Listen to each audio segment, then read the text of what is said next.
Good afternoon mga kabahala, no? Dito tayo ngayon sa St. Luke's. Ngayon lang tayo magbablog ulit.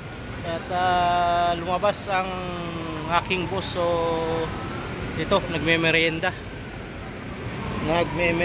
ng nagkakape oh.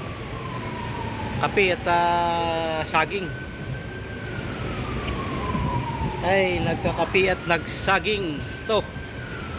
Ayan o, kita nyo yan.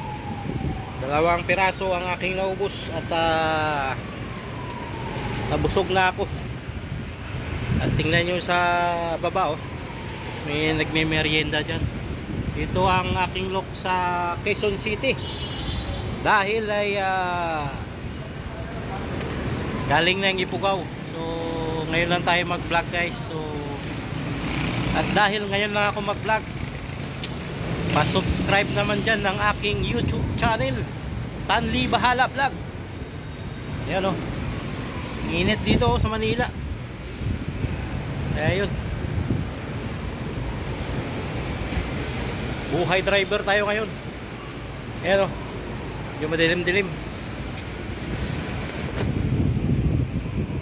Yung madilim-dilim mga kabahala.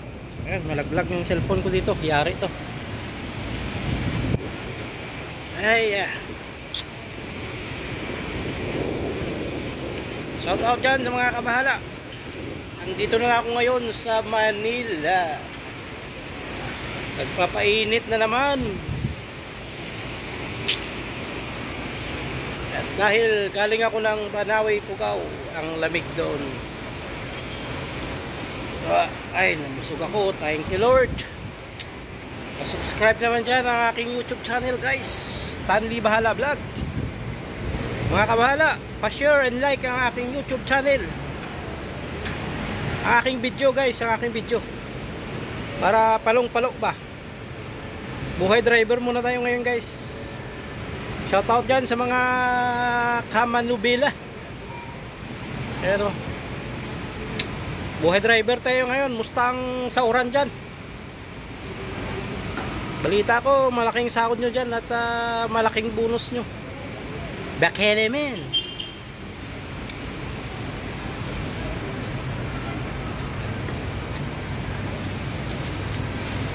Kain tayo ng chicharon. Nanggaling pa ng Nueva Vizcaya, Aretao, ang aking chicharon. Ayun o. Rap.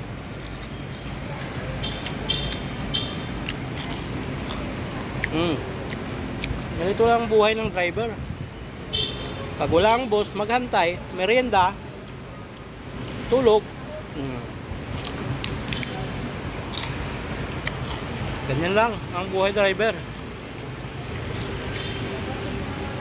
Kaya sinong gustong matuto dyan na mag-drive, pag-aralan nyo na.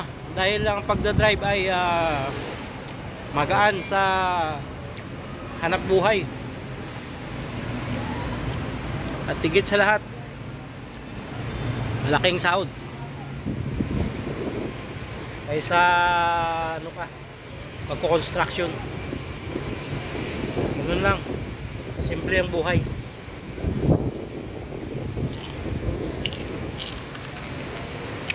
Malayo ka lang sa iyong pamilya, pero at least hindi magugutom pamilya mo.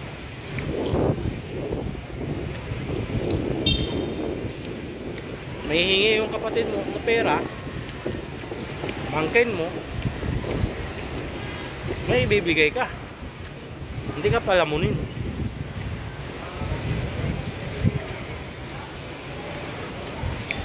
Dahil ako ay dati masahod lang ng 300, 320, 330. Naiinggit ako sa mga driver dati. Laki ng sahod nila. Kaya ako, pinag-aralan ko mag-drive. At bumili pa ako ng sasakyan. Nagkahalagang 45,000. At natuto ako, bininta ko na. Nabinta ko lang 30,000. At least lugi man ako ng 5,000, may natutunan ako. Di ba? Ganun na diskarte. Kung desidido kang maging driver. Di ba? Eh ngayon, dito na ako sa Manila. Dahil alam ko malaki ang sahod sa Manila kaysa Baguio. Kahit hindi mo alam yung daan, siyempre tuturo ng boss ang daan kung saan. Ganun lang yun. Huwag kang manghinaan ng loob na hindi mo alam. Dahil ang hindi mo alam ay pwedeng matutunan. Diba? Nga kabiyahe. Dala akong daldal dito. Sabay kain. Ay nako. High blood. So hanggang dito na lang muna ang aking guys, video. Mga kabiyahe, salamat. Pa-share and like ang aking video guys. Pa-subscribe sa aking YouTube channel. Maraming salamat mga kabahala.